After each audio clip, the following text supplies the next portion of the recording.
Hi hello, मी छाया. मी सर्वांचं स्वागत करते परत एका छानशा नवीन व्हिडिओमध्ये आणि आपल्या या मराठी यूट्यूब चॅनलवरती.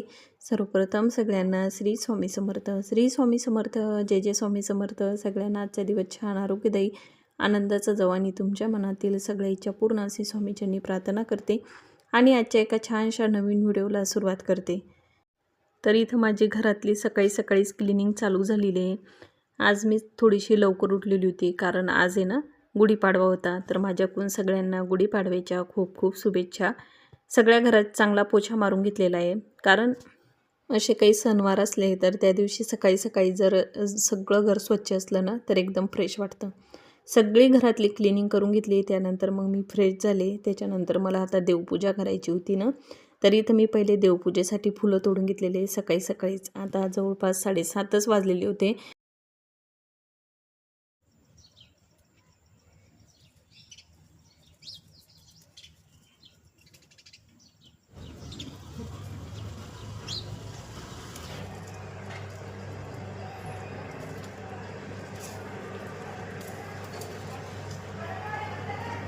गुढी उभारायची होती ना, तर त्यासाठी लागणाऱ्या ज्या वस्तू असतात ना, तर त्या पण मग मी घेऊनच आलेली होती. म्हणजे आंब्याचा डहाळा, कडुलिंबाचा एक डहाळा, ज्या वस्तू लागतात पूजेसाठी तर त्या मला बाजूच्या ताईनंच दिल्या होत्या. तर मग मी त्या घेऊन आली.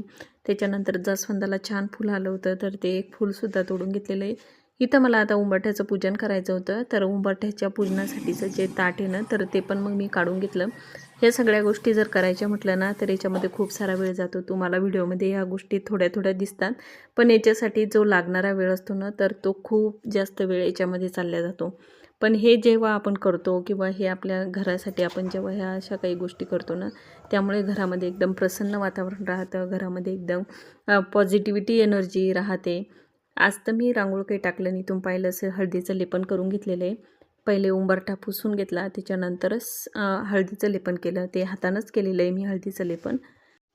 अशीच मी एक दिवस केंद्रामध्ये गेली होती ना, तर तिथं हळदीचं लेपन कशा पद्धतीनं करायचं की योग्य पद्धत जी असते ना हळदीचं लेपन करण्याची, तर ते बरंचसं ते तिथं सांगत होते. तर मी ते तिथं थोड्या वेळ ऐकलं. तर त्यांचं म्हणणं होतं की हळदीचं लेपन हे शक्यतोवर हातानंच करायचं. तर इथं मी आता शक्यतोवर म्हणजे हळदीचं लेपन आहे ना हातानंच करण्याचा प्रयत्न करत जाईल. तर इथं तुम्ही पाहू शकता एकदम छान असं हळदीचं लेपन करून घेतलेलं आहे. छोटेसे स्वस्तिक काढून घेतलेले आहे आणि छोटीशीच रांगोळी टाकलेली आहे. कारण तुम्हाला माहिती आहे आज सुट्टी असल्यामुळे देवांश घरी आहे. तर मग तो जास्त वेळ काही ती रांगोळी ठेवणार नाही. तर मग इथं मी उंबाठ्यावरती छोटीशी रांगोळी टाकली. म्हटलं चला आता उंबाठ्याचं पूजन करून झालेलं आहे ना, तर लगेच मग इथं तुळशी मातेची पूजा करू.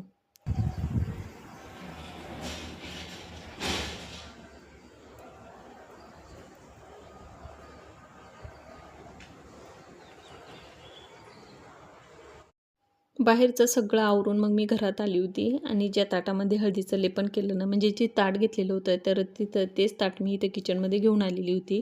तर इथं मला आज शेगडीचं पूजन करायचं होतं, म्हणजे गॅसच्या ओट्याचं पूजन करायचं होतं. अन्नपूर्णा माता मानल्या जाते ना, तर म्हटलं चला आज नवीन वर्षाला सुरुवात झालेली आहे. मराठी महिन्याची जी सुरुवात होते किंवा मराठी महिन्यानुसार आज आहे ना नवीन वर्षाला सुरुवात होते. तर इथं आजचा दिवस खूप छान असतो. आजच्या दिवशी कसा कुठलाही मुहूर्त बघायची गरज नसते. असा हा गुढीपाडव्याचा दिवस असतो. तर छान असं मी इथं स्वस्तिक काढून घेतलेलं आहे. एक दिवासुद्धा लावून दिलेला आहे ईशान्य कोपऱ्यामध्ये, कारण शुभ असतो लावलेला. तिथं थोडं एक धूप लावलेला आहे. हळदी, कुंकू, अक्षदा थोड्याशा इथं मी दिव्यावरती अर्पण केलेलं आहे. एक फूल अर्पण केलं आणि इथं छान अशी गॅसच्या शेगडीची पूजा करून घेतलेली आहे.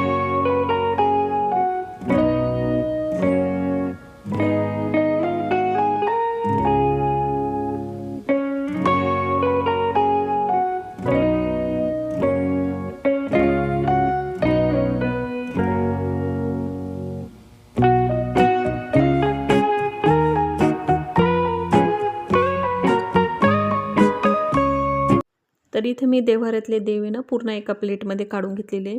देव्हाऱ्यातल्या देवांना काही म्हणजे उजळायचं नव्हतं. फक्त मला देव्हारा आहे ना स्वच्छ पुसून घ्यायचा होता. देव्हाऱ्यातला जो कपडा टाकलेला आहे तो कपडा बदलून घ्यायचा होता. म्हणजे थोडीशी देव्हाऱ्याची क्लिनिंग करून घ्यायची होती. कारण मी नेहमी काही देव असे स्वच्छ करत नसते. ते चांगलं पण नसतं. देवांना असं एखादं लिक्विड लावायचं किंवा ते असे घासायचे. हे चांगलं नसतं. तर मग त्याच्यामुळे मी जास्त काही उजवळत नसते, कारण देव एकदम स्वच्छच असतात. पण जेव्हा केव्हा जास्त खराब झाले तर तेव्हाच मग मी घरीच लिक्विड बनवते आणि त्यांनाच देव स्वच्छ करत असते. तर इथं 4-5 दिवस झाले कलसामधलं पाणीच बदललेलं नव्हतं आणि आजचा म्हटलं चला नवीन दिवसाला छान सुरुवात आहे. तर इथं मग मी कलशसुद्धा स्थापन केलेला आहे. तर इथं छान अशी देव्हाऱ्यातल्या देवांची देवपूजा करून झालेली आहे. आणि हो, आज आहे ना मी लक्ष्मी माताची जी मूर्ती आहे माझ्याकडं, तर त्या मूर्तीवरती कुंकुमार्चन करून घेतलेलं आहे. तर मला बराचसा वेळ लागलेला आहे त्याच्यासाठी. तर इथं लगेच गुढी उभारून घेतलेली आहे. ते काही मी जास्त शूट नाही केलं, कारण आहोंना काही जास्त म्हणजे कॅमेऱ्यात यायला आवडत नाही. तर मग त्यांच्याच मदतीनं थोडंसं मी ते गुढी उभारून घेतलेली आहे. तर इथं समोरच्या दारात म्हणजे जी पायरी आहे ना समोरची, तर तिथंच ती गुढी लावलेली आहे. पहिली मी 1-2 वर्ष ना वरती गुढी लावली, पण एवढी हवा असते ना, कारण आमचा जो मागचा प्लॉट आहे तो पण रिकामा आणि समोरून पण प्लॉट जो आहे तो पण रिकामा. तर काय होतं, जास्त हवा राहते ना, तर मग ते असं वाटतं गुढी पडणार म्हणजे काहीतरी आपल्याला ते अपशकुन झाल्यासारखं वाटतं ना. तर मग मी 2-3 वर्षापासून आहे ना इथं खालीच गुढी लावत असते. वरती जर गुढी लावली तर नेहमी लक्ष ठेवावं लागतं आणि उन्हामध्ये जाण्याची पण इच्छा होत नाही. आणि दरवाजाच्या समोर असली ना तर छान पण वाटते म्हणजे. तर इथं मग समोरच गुढी चांगली छान अशी उभारून घेतलेली आहे, छान अशी पूजा करून घेतलेली आहे. बरेच जण इथं गुढीजवळ कलश स्थापन करतात, पण मी काही दरवर्षीच करत नसते. तर मग ह्या वर्षी नाही केला. म्हणजे एक दिवा लावत असते, गणपती बाप्पाची स्थापना करत असते, म्हणजे एक सुपारी म्हणून. तर इथं गणपती बाप्पाची स्थापना केलेली आहे. एका प्लेटमध्ये छोट्याशा खडीसाखरेचा प्रसाद ठेवलेला आहे. त्याच्यानंतर एक धूप लावून दिलेला आहे आणि एक दिवा लावलेला आहे. अशी साधी सिंपल मी गुढीपाडव्याची पूजा करत असते, जास्त काही करत नाही. जशी दरवर्षी करते किंवा जशा आपल्या पद्धती आपण लावलेल्या आहेत त्याच पद्धतीने मी करते, त्याच्यामध्ये काही सहसा बदल करत नसते. तर इथं मग ते करून झालं, तर इथं मला आता स्वयंपाक बनवायचा होता. तर स्वयंपाकामध्ये आज मी बनवणार होते पुरी बनवणार, कढी बनवणार, भात, त्याच्यामध्ये श्रीखंड आणलेले आहे देवांच्या पप्पांनी. तर असा साधा सिंपल थोडासा स्वयंपाक आहे. आवडूनच सर्दी झालेली होती ना आणि थोडासा कप पण झालेला आहे, तर मग त्यांना काही जास्त म्हणजे असं तेलकट पदार्थ खायचे नव्हते. तर मग साधा सिंपलच स्वयंपाक बनवायचा होता. तर इथं मग मी कढी बनवून घेतलेली आहे. कढीची रेसिपी बऱ्याच वेळेस मी तुमच्यासोबत शेअर केलेली आहे. मी जी कढी बनवते ना, तर एवढी छान होती ती कढी. माझ्या पद्धतीनं जी कढी बनवल्या जाते ना, तर ती एकदम भारी होते. वाटून जर आपण कढी बनवली, तर एकदम भारी कढी लागते. त्याच्यानंतर एका साईडनं लगेच मग मी भज्यांचं सुद्धा भिजवून घेतलेलं आहे. तर थोडीशी आपण तयारी करून ठेवली ना, तर स्वयंपाक खरंच लवकर होतो. आणि सणाच्या दिवशी काय होतं, सणांचे कामं करा, म्हणजे असे काही सणवार असले तर त्याच्यासाठी वेगळा वेळ द्या. घरातली क्लिनिंग पण करा, कारण सगळ्यांना सुट्टी असतात, तर सगळे घरी असतात. तर त्यामुळं काय होतं, सणाच्या दिवशी खूप कामंही पुरतात आणि खूप कामंही करावी लागतात. तर एखाद्या वेळेस काय होतं, व्हिडिओमध्ये शूट करायचं असतं किंवा शूट घ्यायचं असतं, पण ते काही घेणं होत नाही. म्हणजे ते राहून जातं, कारण कामच एवढे असतात. तर मग व्हिडिओ पण ज्या दिवशी सणाचा व्हिडिओ असला ना, तर त्या दिवशी एकदम व्हिडिओ छोटा होऊन जातो. त्या दिवशी काय होतं, मग छोट्या-छोट्याच क्लिपा घेतल्या जातात आणि व्हिडिओ खूप छोटा होऊन जातो सणावाराचा. आणि एखाद्या वेळेस काय होतं, आपली इच्छासुद्धा असते, वेळेअभावी ते शूटच नाही करता येत. तर होतं असं, कारण मला तर खूप घाई होऊन जाते. सगळेच कामं करायचे म्हटलं ना, तर मग खरंच घाई होऊन जाते. तर मग जेवढं माझ्याच्यानं शेअर होतं किंवा जेवढ्याच्यानं माझ्याच्यानं घेतल्या जाते ना क्लिपा, तेच मी तुमच्यासोबत शेअर करते. तर इथं मग एका साईडनं लगेच मी कढी करून घेतलेली होती आणि लगेच मग इथं भजे भजे पण काही जास्त बनवायचे नव्हते, कारण आऊंना भजे खायचेच नव्हते. आणि इथं देवांसाठी आणि माझ्यासाठीच मला पुऱ्या बनवायच्या होत्या. मी तुम्हाला 2 कणिक दाखवले, म्हणजे भिजवलेले जे कणिक होते ना, तर ते 2 होते. आवांसाठी मला पोळ्या टाकायच्या होत्या आणि देवांश आणि माझ्यासाठी थोड्याशा पुऱ्या बनवायच्या होत्या. म्हटलं चला सणवार असला ना, तर हे असे पदार्थ आपण त्या दिवशीच बनवतो. एरवी कधी आपण असे पदार्थ सहसा बनवत नाही. त्या दिवशीचे असे तेलकट पदार्थ खाल्ले जातात आणि लेकरांना म्हणजे मुलांनाही थोडंसं काहीतरी वेगळं त्यांनाही आवडतं. तर मग त्याच्यामुळं दोघांसाठीच मला 6-7च पुऱ्या बनवायच्या होत्या. तर इथं मग मी लगेच एक मोठी पोळी लाटून घेतली आणि त्याच्या अशा छोट्या-छोट्या एक डब्याचं झाकण असतं ना, तर ते घेतलं आणि त्यांना पटापट अशा पुऱ्या बनवल्या. म्हणजे पटकन पण होतात आणि म्हणजे चांगल्या टम्मसुद्धा फुगतात त्या आणि वेळ पण वाचतो. तर असा आजचा स्वयंपाक होता. स्वयंपाक सगळा करून घेतला आणि लगेच इथं मग मी नैवेद्याचे ताटं काढून घेतलेले, म्हणजे एक देव्हाऱ्यातल्या देवांसाठी आणि एक गुढीसाठी, जे आपण बाहेर गुढी उभारलेली आहे ना, गुढीसाठी सुद्धा नैवेद्य काढून घेतलेला आहे. तर असं हे नैवेद्याचं ताट काढून घेतलेले. आहोंनी बाहेरूनच आज श्रीखंड आणलेलं होतं, तर मग तेच मी नैवेद्यामध्ये गोड म्हणून ठेवलेलं आहे. आणि हो, इथं मी थोडीशी ना खीरसुद्धा बनवली होती तांदळाची. देवांशलाही आवडते आणि थोडीशी मग आहोंना पण आवडते, तर मग ते पण खाणार. तर चला, इथं देवांशने एक ताट घेतलं होतं नैवेद्याचं आणि देवाचं ताट मी घेतलेलं होतं. तर इथं देव्हाऱ्यातल्या देवांनाही नैवेद्य दाखवून दिलेलं आहे.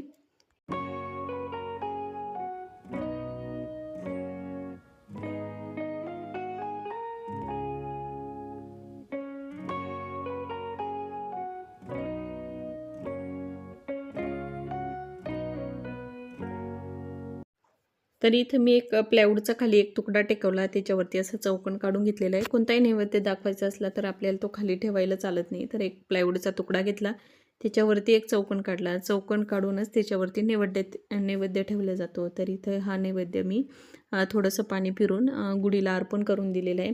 थोड्या वेळ ठेवणार आणि मग घरात घेऊन जाणार. तर चला, इथं छान अशी गुढीची सुद्धा पूजा करून झाली. देवाऱ्यातल्या देवांचाही छान असा नैवेद्य दाखवून झाला. तर चला, इथं आम्हाला आता जेवण करायचं होतं, तर मी समोरच ते सगळं घेऊन आलेली होती. टी व्ही पाहता पाहताच जेवण करणार होतो. जेवणं झाले त्याच्यानंतर तुम्ही इथं पाहू शकता सगळा गॅसचा ओटा क्लीन करून घेतला. एवढे सारे भांडे घासून घेतलेले, सगळे पदार्थ सगळे काढून घेतले आणि तुम्ही इथं घड्याळमध्ये पाहू शकता 1 वाजून आहे ना जवळपास 15-20 मिनटं झालेली होते. तर मला दुपारपर्यंत कामं गेलेले होते आणि दुपारी थोडासा आराम करत नाही आणि लगेच 3, 3:30, 4 वाजता आहे ना लगेच जोरदार पाऊस सुरू झालेला होता आणि पाऊस पडता पडताच गारी पण सुद्धा पडायला लागल्या. बोरासारख्या गारी पडत होत्या. तर सगळ्यांच्या गुड्या आहे ना अशा खाली पडल्या, कोणाच्या साड्या म्हणजे पडून गेल्या. कारण एवढा पाऊस आणि एवढी हवा होती ना, खूप जोराची हवा होती. तर बरं झालं मग मी गुढी, मला तरी वाटलं मग नंतर की बरं झालं आपण खालीच अशी गुढी स्थापन केली. कारण गुढी पण व्यवस्थित होती, साडी पण ओली झाली नाही आणि ठीकठाक पण राहिली. तुम्ही इथं पाहू शकता देवांशने ना एक घार उचलून आणली होती, म्हणजे एक बर्फाचा तुकडा, तर तो दाखवत होता. तर अशी नवीन वर्षाची सुरुवात झालेली आहे. तर चला, संध्याकाळी गुढी म्हणजे उतरवून घेतली. उतरवून घेण्याचा शूट काही केलं नाही. साध्या सिंपल पद्धतीनं हळदी-कुंकू अर्पण केलं, नमस्कार केला आणि गुढी खाली उतरवून घेतली. तर जी साडी लावलेली होती गुढीला, तर मग ती व्यवस्थित घडी करून परत ठेवून दिलेली आहे. तर असा होता आजचा व्हिडिओ. जास्त तर काही शूट नाही करता आलं. जेवढं माझ्या चॅनल शूट घेतलं गेलं किंवा मी जे केलं तेवढेच तुमच्यापर्यंत शेअर केलं. तर चला, आय होप तुम्हाला माझा आजचा हा व्हिडिओ आवडला असेल. व्हिडिओ आवडला असेल ना, व्हिडिओला जरूर लाईक करा. भेटूया आपण अशाच एका छानशा नवीन व्हिडिओमध्ये. तोपर्यंत तुम्ही स्वतःची काळजी घ्या. श्री स्वामी समर्थ. जय जय स्वामी समर्थ. सगळ्यांना बाय.